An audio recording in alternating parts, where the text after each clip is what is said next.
Salut Cyril. Salut Bouclette, comment tu vas? Je vais bien, je suis content d'avoir l'honneur d'avoir le champion de France de Diplo 2021 ici avec moi. Est-ce que tu veux nous raconter comment tu as connu Diplo? Ou alors là, c'est une vieille aventure. J'ai connu Diplo anecdote à la bibliothèque de la fac de l'université Pierre et Marie Curie, donc à Jussieu. Euh, on passait notre temps avec quelques potes un peu loin des études. Je dois dire, c'était pas tellement. D'ailleurs, c'est un miracle que j'ai terminé mes études comme je les ai terminées. Mais bon, on jouait souvent tarot, belote, etc. Et d'ailleurs, c'est la dernière année on fait ça. L'année d'après, ils ont changé le règlement pour nous interdire de jouer dans la bibliothèque. Mais ce n'était pas encore le cas. Et donc, un copain a dit oh, j'ai un petit jeu sympa, c'est Diplo. Alors, il nous l'a amené. Je me rappelle encore, un copain qui était dans un club de jeu. Il a dit bon, il m'a amené un Diplo. On a joué à Diplo à la fac, etc. Alors voilà, il a joué la Russie et il a fait 18 centres, quoi. Il nous a éclaté, etc. Il nous a appris le jeu. J'ai trouvé ça bien sympa, etc. Après, j'ai entendu par incidence qu'à cette époque, il y avait pas mal, qu'il y avait une association sur Paris, qui avait quelques tournois. Donc, du coup, j'ai été voir. J'ai été à un premier tournoi. Je me suis pris deux baffes, deux éliminations. Et ben, j'ai bien appris quand même. Et le deuxième tournoi, ben, je l'ai gagné. Voilà. Donc, c'est comme ça que ça a commencé. Ça devait être donc les tournois, c'était en 93. Donc, je pense que la première partie, c'était aussi en 92 ou 93, quoi. Voilà, voilà. Je sais pas. Voilà. Ça C'est comme fait, ça. ça fait un bail. Et ça représente quoi, Diplo, pour toi, dans ta vie affective, dans ta vie de tous les jours? Je sais pas. Vie affective, bon, je dois dire que pour ma femme, les couples, ça, que j'ai connu beaucoup plus tard, ça encombrait un peu, donc j'ai épuré, hein. Là, j'ai les trois coupes de champion du monde derrière, puisque j'ai eu la chance de gagner 3 fois le championnat du monde, mais beaucoup d'autres sont partis à la poubelle, voilà. Mais ça reste maintenant une part de moi. Dès que je rencontre des gens à une partie de diplôme, tout le monde me connaît, moi pas forcément, donc j'ai dû modifier mon jeu, etc. Et c'est vrai que ça fait beaucoup de. Puis champion du monde, c'est quand même, bah, quand je disais ça à ma mère, t'imagines, c'est quand même bien. Donc ça a beau être une activité, voilà, une activité anecdotique, c'est pas les échecs, hein. Il y a peut-être 10 000 joueurs dans le monde, allez, 2000 actifs maximum, surtout maintenant que le Corona c'est un peu moins. Donc ça reste quand même très symbolique. Mais c'est vrai quand tu as atteint ce niveau, et puis ça reste, ça m'a donné l'opportunité d'avoir des copains partout dans le monde. Pas trop gronder, mais il y a des années, une fois j'ai débarqué aux États-Unis, un copain qui devait m'héberger à Austin, Texas. Il a dit, Cyril, j'avais oublié, j'avais prévu d'aller, c'était un triathlète Ironman en Nouvelle-Zélande. Bah, c'est pas grave, il s'est débrouillé. Sa sœur est venue me chercher à l'aéroport. Il m'a laissé sa voiture, il m'a laissé son appart. J'ai eu d'autres cas, moi aussi j'ai laissé. Enfin, ça devient une petite communauté, mais comme c'est vraiment très sympa et à un certain niveau, voilà, maintenant ça fait vraiment partie de ma vie et je suis content. Voilà, même si je suis depuis 20 ans, je joue qu'un ou deux tournois par an. Je n'ai pas l'intention d'arrêter comme beaucoup. Voilà, ça me fait plaisir. Je trouve ça tout le temps fun, c'est sympa. Et voilà, il faut que ça reste comme ça, quoi. C'est chouette. Tu as une anecdote que tu veux nous raconter? Bon, il y en a une qui est un peu vieille. Je commençais à jouer à Diplo, en fait.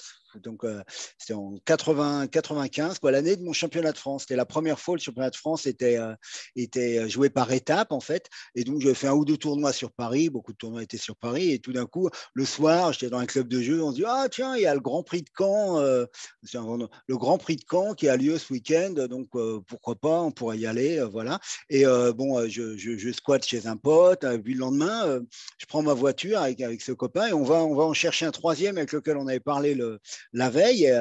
Donc, il était encore chez ses parents, hein. Donc, puis on se dit, alors, ouais, Willy, bon, bah, on va au Grand Prix de Caen à 8 heures du matin. Ah non, vraiment, on va au Grand Prix de Caen, là, voilà, d'accord. Donc, il se lève un peu déchiré, pas trop. Puis, il y a sa mère qui lui dit, bon, Willy, je te fais un café ou un whisky? Et là, il me regarde, il dit, on va vraiment à Caen? Un whisky, alors.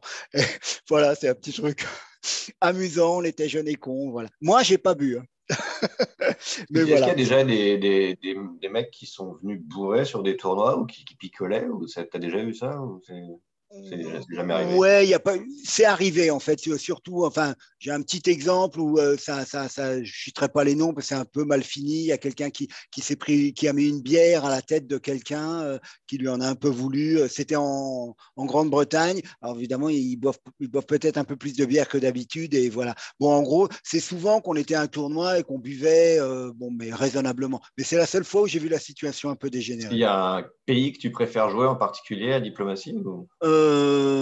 J'avoue que maintenant qu'on est parti dans ce qu'ils appellent le système de Paris, tu choisis ton pays quand tu arrives le premier. J'ai eu tendance à jouer la France parce que des fois, je me dis que c'est un Français qui a créé le jeu. Il a quand même un petit avantage. La France, c'est vraiment un pays très solide qui peut gagner, etc. Mais mon pays préféré, je crois, parce que tu peux partir dans toutes les directions, tu es au centre de tout. Alors, tu es vulnérable, mais fort aussi d'un côté. J'ai souvent dit, et je pense que c'est toujours le cas, c'est l'Allemagne.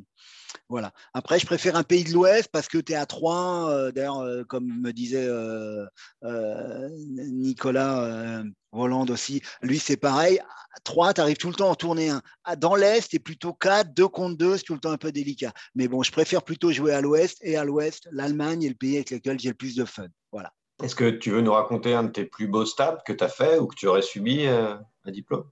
Euh, Après, la mémoire est tout le temps biaisée, mais celui dont je me souviens souvent, c'était à mes débuts. D'ailleurs grâce au super outil Diplomatie TV où maintenant je vois tout mon palmarès, j'ai pu vérifier que c'est tout le temps ma meilleure Angleterre.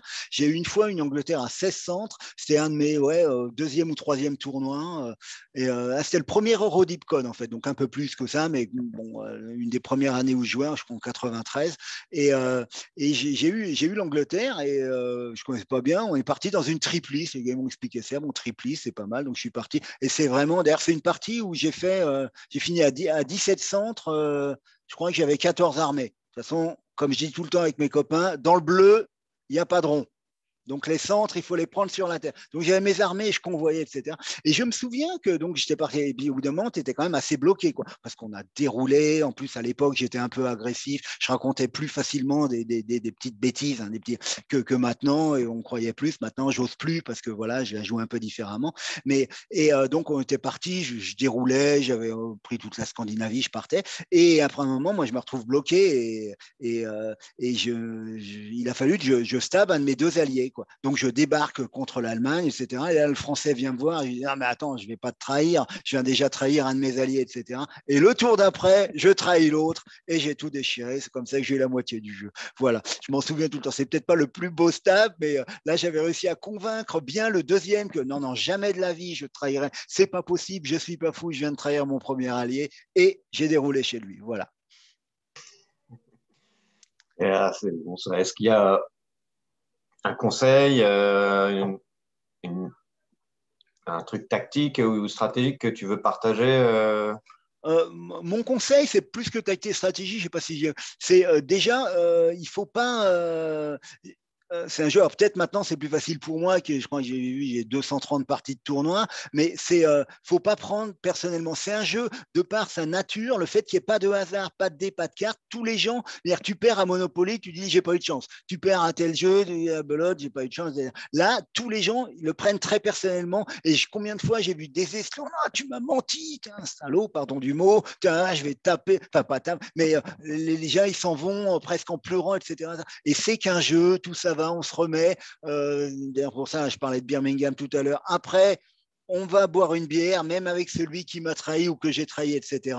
Essayons, évidemment, tu as tout le temps un historique, mais de faire que chaque partie doit être la plus indépendante de ce qui s'est passé avant. C'est uniquement la position et le tirage de cette partie, et vraiment pas prendre les choses trop personnellement. Après, sinon, comme toujours, hein, mais c'est une règle dans la vie, je dirais pas qu'il faut pas mentir, mais il faut essayer de mentir le moins possible, hein. La clé du jeu, c'est essayer de convaincre les autres que ce que leur demande de faire, c'est bon pour eux, en fait. Voilà. Et si tu as fait ça, tu as gagné. Voilà, convaincre les autres que ce que tu leur demandes de faire est bon pour eux. C'est là la clé. Parce qu'après, évidemment, comme on dit en anglais, hein, lie me once, shame on you, lie me twice, shame on me. Donc, une fois que tu as menti à quelqu'un, après, tu auras du mal quand même à lui revendre la même chose, quoi. Donc, c'est pas. Donc, je dis pas que je le fais jamais, mais vraiment le minimum, quoi. Voilà, voilà. Ouais, c'est assez vrai. Je te pose pas la question sur ton pseudo parce que tu joues aussi des fois sur Internet The Cyril. Pourquoi The Cyril? C'est assez évocateur. Mais est-ce que toi, tu as une histoire particulière aussi avec le jeu en ligne? Et est-ce que bon, on est en train de créer un site Diplomania aussi. Est-ce que tu veux parler de ça, de l'intérêt d'avoir des sites pour jouer à Euh, Diplomatie? Oui, il y a l'aspect maintenant Covid. Il est certain que ça permet plus trop un rapprochement face à face. Il y a aussi l'énorme progrès qu'il y a eu avec Internet, la rapidité, la fluidité, ça permet de garder des contacts de par le monde et surtout cette idée de développer le site via Diplomania. Moi, j'ai jamais été trop un joueur de jeux par Internet. Maintenant, je m'y mets un peu forcé. Mais le problème que j'ai eu et que j'ai vu par le passé, c'est que oui, c'est pareil un peu au boulot. Comme on dit, les cimetières sont remplis de gens indispensables, mais tout le monde se croit un peu indispensable. Et dès qu'il y a quelqu'un qui développe un site web, etc., il s'en va, il n'y a pas de suivi, c'est pas passé le relais, donc tout meurt, tout disparaît. Il y a eu malheureusement des cas récemment dans le hobby français. Et là, ce qu'on veut vraiment faire avec la vie, c'est faire que ce soit pas personne dépendante, c'est-à-dire qu'on veut faire du open source, ça encore à la limite, mais surtout que ce soit pas, ça n'appartienne pas à une personne et qu'il n'y ait pas une personne qui en soit le gérant ou le garant, mais que ça appartienne à une association. Donc, ses successeurs pourront tout le temps le prendre, faire vivre le produit et ça vivra, je dirais, un peu à tout jamais, quoi. C'est ça vraiment le mieux. Jusqu'à présent, malheureusement, les expériences qu'il y a eu en France sont, dès qu'il y en a un qui s'en va, bon, 18 centres avait été bien passé quand il était passé d'Arnaud Boirel, son créateur, aux autres, mais la enfin, c'est quand même pas idéal. Le mieux, c'est de faire que ce soit pas vraiment personne spécifique, mais que ça appartienne à une communauté qui, elle, va perdurer, puisque l'association peut être reprise, peut continuer. Voilà. Je pense que c'est un gros plus. Oui, on a donc l'association francophone des joueurs de diplomatie qui se charge de ça. D'ailleurs, on fait un crowdfunding, vous trouverez le lien en dessous, et puis ça avance déjà très bien. Donc, on devrait bientôt voir diplomania.fr sur l'Internet, comme on dit ici. Merci beaucoup, Cyril. De rien. Ouais, donnez, n'hésitez pas, hein, même 10 ou 20 euros, c'est pas grand-chose, ce serait le prix d'une inscription, un tour, et ça, en plus, vous aurez votre nom gravé sur le mur d'honneur de Diplomania et vous pourrez y accéder. Vous pourrez dire plus tard à votre petits-enfants, regarde, j'ai participé au crowdfunding de Diplomania. Voilà, c'est quand même grand, il ne faut pas rater cette occasion, quoi. Voilà. Votre nom à jamais. Exactement. Voilà. Donc, c'est juste pour payer le développement et les développements et après peut-être payer la maintenance du site. Mais évidemment, c'est non lucratif et voilà. Allez, on compte sur vous.